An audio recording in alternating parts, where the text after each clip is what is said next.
तो भाई ये सीरीज मैंने चालू करी है बिगिनर्स के लिए। ये सीरीज में कुछ 12 से 13 पार्ट्स होंगे और ये फर्स्ट पार्ट है और इसमें हम डिस्कस करेंगे ये सारी चीजें। हर पार्ट की हर वीडियो छोटी होगी, ज्यादा लंबी नहीं होगी, क्रिस्प नॉलेज होगी और टू द पॉइंट नॉलेज होगी। तो अच्छे से देखना भाई। तो भाई अपना पहला पॉइंट है मसल बिल्ड कैसे होती है।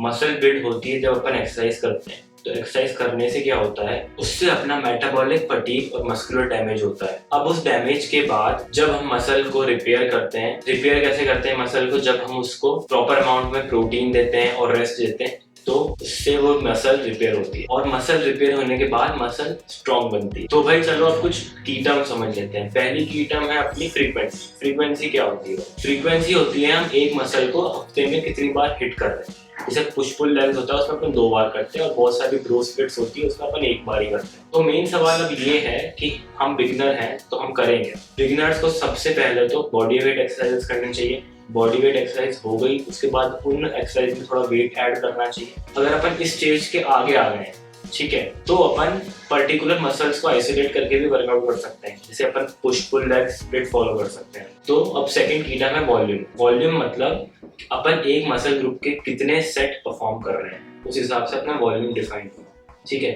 फ्रीक्वेंसी और वॉल्यूम के प्रॉपर कॉम्बिनेशन से एक बढ़िया हाइपोट्रोफी बनती है और अपनी मसल जल्दी से जल्दी ग्रो होती है। अब अगर कोई मेरे से पूछे बिगिनर्स के लिए क्या बेस्ट है, तो अपन फ्रीक्वेंसी रख सकते हैं एक मसल की हफ्ते में 2 बार और टोटल वॉल्यूम अपन रख सकते हैं किसी भी मसल का 9 से 12 सेट। अभी जो 9 से 12 सेट हैं ये हफ्ते भर में परफॉर्म करने हैं, एक वर्कआउट में परफॉर्म नहीं करने। मैंने बहुत बार लोगों को देखा है कि चेस्ट की 6 और 7 एक्सरसाइज कर लेते हैं एक बार एक ही सेशन में, फिर जब नेक्स्ट टाइम उसी हफ्ते में उनको ट्रेन करना होता है तो वापस और कर लेते हैं।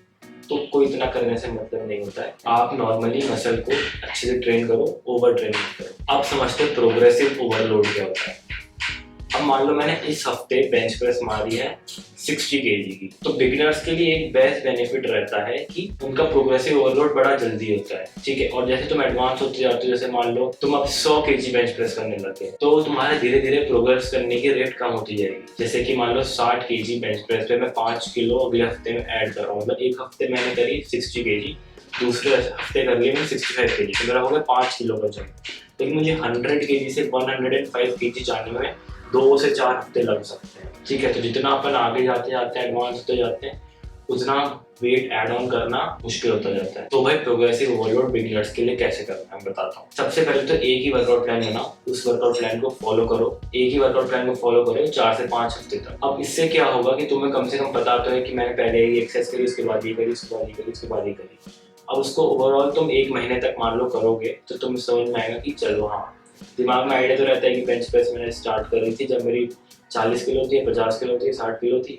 उसमें मैंने अब जब मैं मंथ के एंड में आ गया हूँ इस प्रोग्राम के साथ सेम एक्सरसाइज करके सेम सीक्वेंस में, तो अब मैं कितने केजी से बेंच प्रेस कर पा रहा हूँ। मान लो मैंने स्टार्टिंग में कर रहा था 60 केजी से, भले मेरा 4-5 किलो ऐड हुआ 1 महीने में, तो मैं 65 केजी से कर पा रहा हूँ। तो ये हुआ प्रोग्रेसिव ओवरलोड। अब इस महीने को अगर अपन हफ्ते में ब्रेक डाउन करें तो 60 अपन ने पहले हफ्ते करा, फिर सेकेंड हफ्ते में अपन मान लो 61.5 केजी से ट्राई करा, उसके बाद अपन ने करा 62 केजी या 62.5 से, फिर धीरे धीरे 63.5 है 64 से ट्राई करा, फिर अपन 65 से ट्राई करा। अब अपन नेक्स्ट की टर्म समझते हैं जो कि हाइपरट्रॉफी। भाई मसल बनाने के अलग अलग तरीके होते हैं, लोग अलग अलग तरीके से बनाते हैं। कोई कोई जैसे मान लो पावर लिफ्टर होते हैं तो वो अपनी रैप रेंज करते हैं 2 से 6 में ट्रेन। हाइपरट्रॉफी वाले करते हैं 12 से 15 से 20 तक में ट्रेन। तो ये जो रैप रेंज हुई 12 से 15 की, ये बेस्ट मानी जाती है बॉडी बिल्डिंग के लिए, मसल गेन के लिए, और इस रैप रेंज को भी हाइपरट्रॉफी बोला जाता है। अब हाइपरट्रॉफी में एक्सरसाइजेस क्या होती है, मेनली इसमें है ना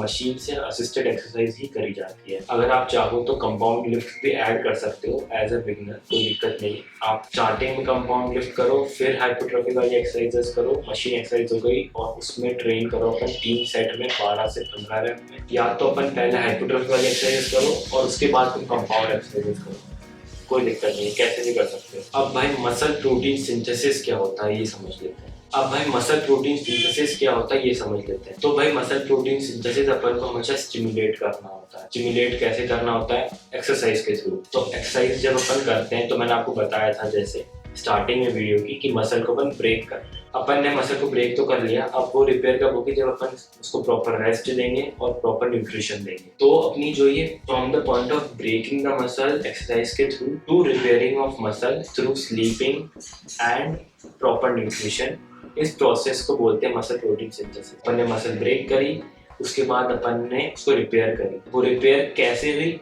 वो हुई मसल प्रोटीन सिंथेसिस के थ्रू। अब वो जो मसल जो रिपेयर हो चुकी है वो अब पहले से स्ट्रॉन्ग मसल है, नई मसल बन गई है, वो एड ऑन हो गया उसका मास। तो भाई अपन प्रॉपर रेस्ट देंगे और न्यूट्रिशन देंगे तो अपना मसल प्रोटीन सिंथेसिस चलता रहेगा, मसल रिकवर होती रहेगी, बॉडी बनती रहेगी। बाय बाय, अगले पार्ट में मिलते हैं।